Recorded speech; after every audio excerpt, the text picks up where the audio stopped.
Ndeye Gueye nuyu naa la. fay naa leen. da ngeen a taxawal association ngir fas yéene defar aar. dafa war a mën a nekk. Ndeye Gueye may laaj yaay. non damay laaj lu war a mën da nga wax dégg naa da ngeen di taxawal association di ree lu war a mën a nekk la day nekk. du ma jooy. non parce que aar bi ñun ñoo ko moom ñoo ko téye nii suñu loxo saa ñu neexal lañ koy joxe déggoo ma de te association bi day taxaw yàqkat nag fu ne la am yàlla nañu yàlla musal ci yàqkat te ñu li ñu sumb suñu borom eggali ko ci barki Seydina Mohamed.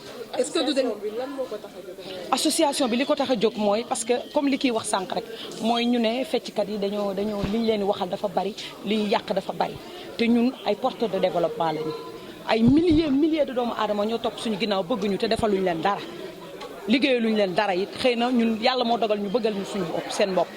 looloo waral ñu def association bi waxtaan ak ministre de la culture ñu fas yéene ci def liggéey bu takku bu soobee yàlla waaw. est-ce que du aussi da ngeen a dem ba gis ne da ngeen a yàq aar bi ngeen bëgg a defaraat seen der.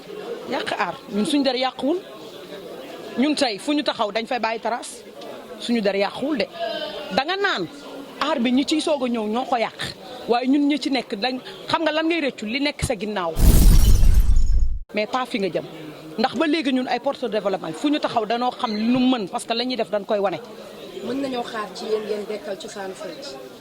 bi fecc mu ngi dekk fecc cosaan mu ngi dekk ba léegi ndax man léegi man dootuma fecc lenn lu dul Baara Mbaye dekkal a ngi noonu da nga ñemee wax rek waaye fi nga may fekk kuy fàtte démb doo gor te ku fàtte la fal lu lay folli day yomb déggoo ma de wala kuy fàtte démb doo gor te kuy fàtte la fal lu lay folli day yomb tey la wàllu gën a ay dëgg la ay xale yu mën a fecc suñu ginnaaw waaye duñ ko bàyyi ak ñoom nag buñ seqee benn tànk jox leen ñu mottali bi des kii téye bi rek ñu ñaaj jëm ca kanam rek Sénégal jëm kanam. kon daal ñu jàpp ni Ndeye Gueye moom mi ngi ci biir ba léegi carrément. leen lu bees man maa ngi ci biir chaque jour damay téye bu baax a baax ànd ak xale yeeg association ay daak Oumou Sow ak Ndeye Gagne si rek yeneen gars yi ci des ak ñëpp ñu jàpp të